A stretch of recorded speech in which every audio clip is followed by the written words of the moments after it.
Good morning everyone. आज के इस वीडियो में हम पाठ 14 मोतियों का खेत पाठ का एक बार फिर से रिवीजन करेंगे। इस रिवीजन में हम इस पाठ को एक बार फिर से इसकी रीडिंग करेंगे, इसका अभ्यास कार्य दोहराएंगे और प्रश्न उत्तर भी एक बार फिर से पढ़ेंगे।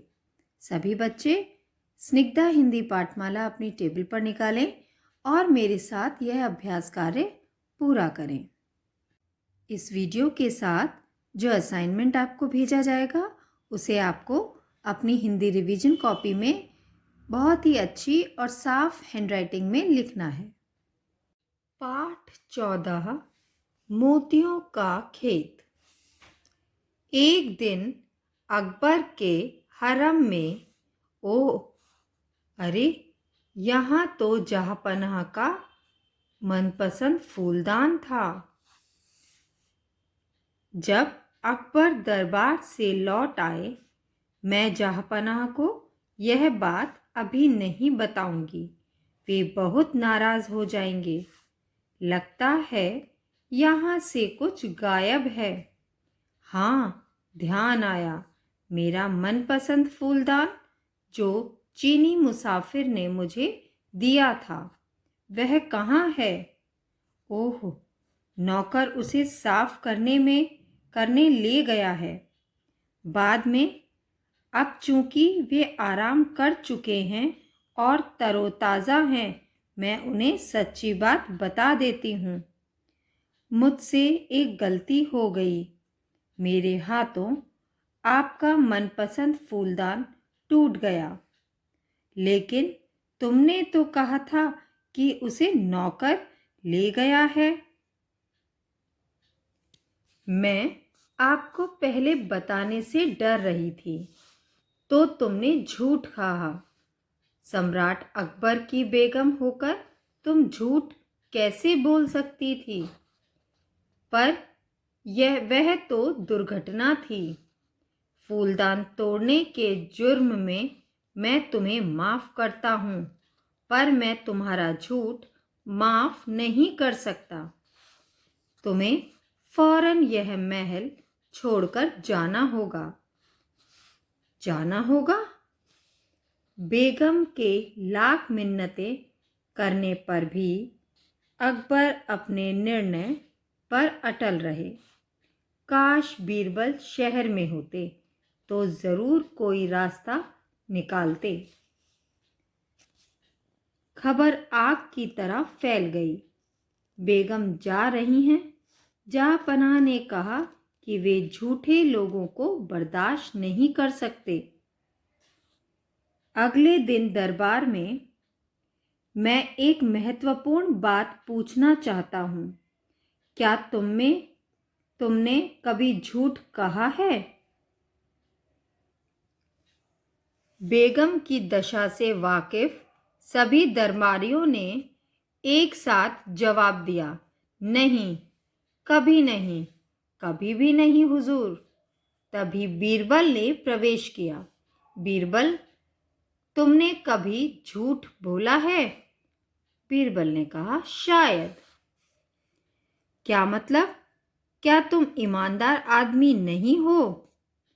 मैं ईमानदार बनने की पूरी कोशिश करता हूँ, पर कभी कभी व्यक्ति को छोटे मोटे झूठ भी बोलने पड़ते हैं। कभी नहीं। यहाँ हाजिर सभी दरबारियों ने दावे के साथ कहा है कि उन्होंने कभी झूठ नहीं कहा है। यही सबसे बड़ा झूठ है। मैं एक झूठे को अपना दीवान बनाकर नहीं रख सकता। बीरबल, तुम्हें इसी वक्त आगरा छोड़कर जाना होगा। जो हुक्म जहाँपनाह। इस बात की खबर बेगम साहिबा तक पहुंची, जिनका महल आगरा किले के बाहर था। जाओ, बीरबल से कहो कि हम उनसे मिलना चाहते हैं। बीरबल बेगम के सामने हाजिर हुआ। बीरबल, सिर्फ तुम ही कोई रास्ता निकाल सकते हो। मुझे तुम्हारी मदद की ज़रूरत है। मुझे कुछ वक्त चाहिए बेगम साहिबा। बीरबल सीधे सबसे बढ़िया जौहरी के पास गया, जो आगरा शहर के बाहरी इलाके में रहता था। यह रही गेहूं की बाली। मैं चाहता हूं कि तुम अच्छे अच्छे मोती और सोने के तार लेकर इसकी सोने की एक प्रतिकृति बनाओ। 1 महीने बाद जहाँपनाह बीरबल आपसे मिलने आए हैं, उसे अंदर आने दो। जहाँपनाह, हालांकि आपने मुझे राज्य से निकाल दिया है, फिर भी मैं आपको भूल नहीं सकता। मेरी मुलाकात एक मुसाफिर से हुई जिसने मुझे मोतियों की यह अद्भुत बाली दी। मोतियों की बाली? अगर इसे बोया गया तो मोतियों की फसल पैदा होगी। वाह, क्या बात है! क्या तुम्हें यकीन है कि ऐसा हो सकता है? आजमाकर देखा जा सकता है जहाँपनाह। इसके लिए हमें शुद्ध उपजाऊ जमीन की जरूरत पड़ेगी। तो जाओ और योग्य जमीन की तलाश करो। कुछ दिनों बाद मुझे योग्य जमीन मिल गई। हम अगले हफ्ते पूर्णिमा के शुभ दिन मोती बोने का कार्य कर सकते हैं। बहुत खूब। सार्वजनिक घोषणा की गई और निर्धारित जगह पर भारी संख्या में भीड़ इकट्ठा हुई। चलो जल्दी करो। कितना बढ़िया सुझाव है, मोतियों का खेत। चलो बीरबल, मोती बोने का समय आ गया। हमारा राज्य मालदार हो जाएगा। नहीं नहीं जहाँपनाह, मैं नहीं बो सकता। बोने का कार्य किसी ऐसे व्यक्ति को करना होगा जो शुद्ध हो, जिसने कभी कोई पाप न किया हो और जिसने कभी झूठ न बोला हो। आप तो जानते ही हैं कि मैं इसके योग्य नहीं हूं, लेकिन आप अपने मंत्रियों से कह सकते हैं। आखिरकार उन्होंने तो कभी झूठ नहीं कहा है। दरबारियों में खुसुर पुसुर हुई। आ गई शामत। अगर हमने मोती बोए और उनकी उपज नहीं हुई तो हमें दोषी ठहराया जाएगा। एक के बाद एक करके अकबर के सभी दरबारी बोलने लगे। नहीं, मैं नहीं कर सकता। नहीं, मैं नहीं कर सकता। और मैं भी नहीं। अब केवल आप ही बचे हैं जहाँपनाह। आप मोतियों के बीज बोएं, यही उचित रहेगा। हम नहीं बो सकते। हमें यकीन है कि हमने बचपन में बहुत गप मारी होंगी। अब क्या किया जाए? मुझे अफसोस है बीरबल, किसी ऐसे व्यक्ति को खोजना नामुमकिन लगता है जिसने कभी झूठ न कहा हो। अगर ऐसा है तो कोई भी बीज बोने या इस राज्य में रहने के योग्य नहीं है जहाँपनाह। हम तुम्हारे कहने का मतलब समझ गए बीरबल। बेगम को वापस बुलवा लिया गया और साथ में बीरबल को भी। मुझे मोतियों का खेत तो नहीं मिला, पर कम से कम मुझे अपना होशियार दीवान वापस तो मिल गया। इस चित्रकथा से हमने सीखा, हमें दूसरों की छोटी छोटी गलतियों को क्षमा कर देना चाहिए। अब हम पाठ 14 मोतियों का खेत पाठ का अभ्यास कार्य एक बार फिर से दोहराएंगे। एक्सरसाइज नंबर 1, सही शब्द से रिक्त स्थान भरिए। यह तो जहाँपनाह का मनपसंद फूलदान था। यहाँ इस वाक्य में दिए गए रिक्त स्थान में हमने मनपसंद शब्द लिखा है। पर मैं तुम्हारा झूठ माफ नहीं कर सकता। यहाँ इस वाक्य में दिए गए रिक्त स्थान में माफ शब्द लिखकर वाक्य को पूरा किया है। यही एक सबसे बड़ा झूठ है। यहाँ इस वाक्य में झूठ शब्द लिखकर दिए गए रिक्त स्थान को भरा गया। अगर इसे बोया गया तो मोतियों की फसल पैदा होगी। यहाँ इस वाक्य में दिए गए रिक्त स्थान में फसल शब्द लिखकर वाक्य पूरा किया। पहले वाक्य में मनपसंद, दूसरे में माफ, तीसरे में झूठ और चौथे वाक्य में फसल शब्द लिखकर इन रिक्त स्थानों को भरा गया। एक्सरसाइज नंबर 2, सही उत्तर पर सही का चिन्ह लगाइए। राजा को फूलदान किसने दिया था? तुर्की मुसाफिर ने, ब्रिटिश मुसाफिर ने या चीनी मुसाफिर ने? चीनी मुसाफिर ने फूलदान दिया था। किसने कहा कि कभी कभी व्यक्ति को झूठ बोलना पड़ता है? राजा ने, बेगम ने या बीरबल ने? यह बात किसने कही थी? बीरबल ने कही थी। बीरबल आगरा शहर के बाहरी इलाके में किसके पास गया? तहसीलदार के पास, कोतवाल के पास या जौहरी के पास? वह जौहरी के पास गया। मोती बोने का कार्य किसे सौंपा जाना था? जो झूठा हो, जो सज्जन हो या जिसने कभी झूठ न बोला हो? जिसने कभी झूठ न बोला हो उसे मोती बोने का कार्य सौंपा जाना था। एक्सरसाइज नंबर 3, सही कथन पर सही का तथा गलत कथन पर गलत का चिन्ह लगाइए। मेरे हाथों आपका मनपसंद फूलदान टूट गया। यह वाक्य सही है, पर वह तो कोई दुर्घटना नहीं थी।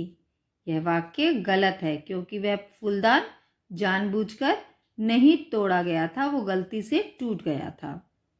मैं एक झूठे को अपना दीवान बनाकर नहीं रख सकता।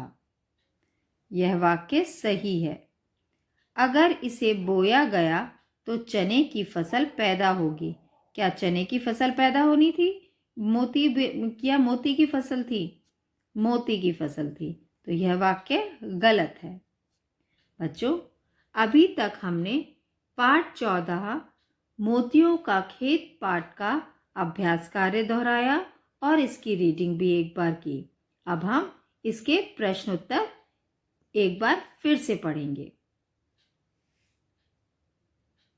पाठ 14 मोतियों का खेत पाठ के प्रश्न उत्तर पढ़ेंगे। इससे पहले की 2 वीडियोस में मैंने आपको इस पाठ का पाठन पाठ बुक के माध्यम से करवाया था और अभ्यास कार्य भी बुक में कंप्लीट करवाया था। आज हम इसके प्रश्न उत्तर पढ़ेंगे। सभी बच्चे बहुत ध्यान से इन प्रश्नों के उत्तर सुनेंगे और समझेंगे।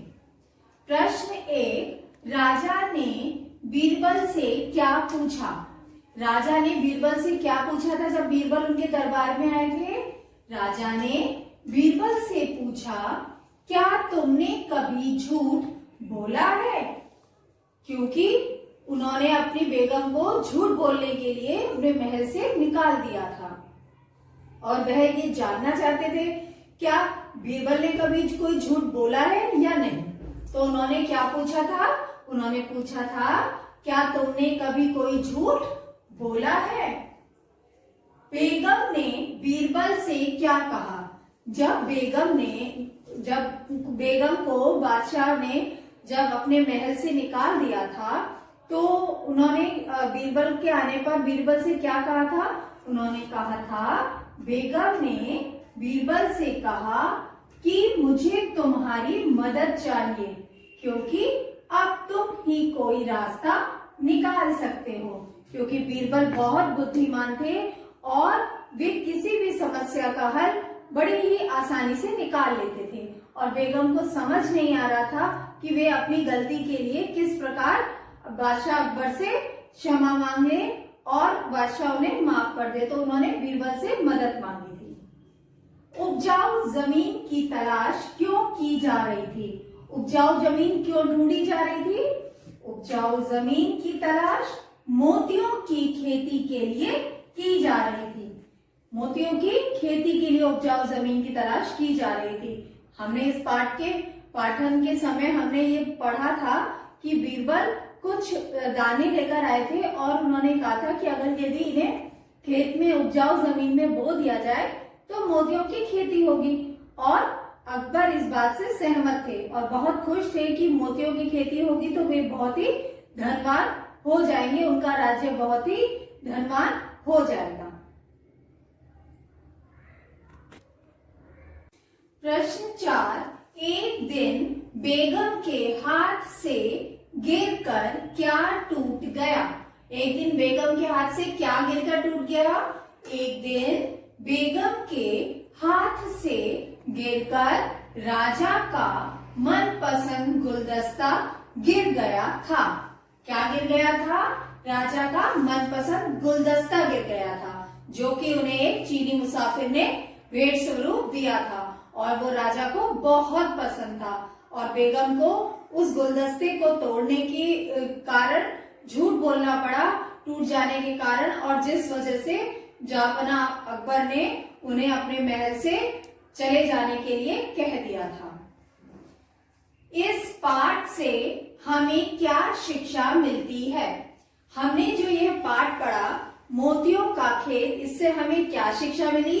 हमें शिक्षा मिली हमें दूसरों की छोटी छोटी गलतियों को माफ कर देना चाहिए। यानी यदि कोई गलती से कोई किसी से कुछ ऐसा गलत हो जाए जो कि माफ करने योग्य है तो उसे माफ कर देना चाहिए। इस पाठ में भी यही बताया गया था कि बेगम ने जानबूझकर वो गुलदस्ता नहीं तोड़ा था, उनका हाथ लग जाने के कारण वह गुलदस्ता गिरकर टूट गया था, लेकिन अकबर ने उन्हें झूठ बोलने की सजा दी और उन्हें महल से निकाल दिया, जबकि वे स्वयं भी इस बात को जानते थे कि हम अपने जीवन में कभी न कभी झूठ अवश्य ही बोल देते हैं। जाने अनजाने में हमारे मुंह से कुछ न कुछ ऐसा निकल जाता है जो झूठ होता है। तो हमें दूसरों को सजा देने से पहले यह सोच लेना चाहिए क्या वह सजा के लायक हैं, अन्यथा उनकी गलतियों को क्षमा भी करना चाहिए। तो सभी बच्चे इस पाठ से मिली शिक्षा को याद रखेंगे कि हमें दूसरों की गलतियों को क्षमा करना भी आना चाहिए। हमेशा सजा ही नहीं हर किसी भी चीज का हल होता, कभी कभी क्षमा करना भी आवश्यक होता है। सभी बच्चे यह प्रश्नोत्तर बहुत ध्यान से पढ़ेंगे और याद करेंगे।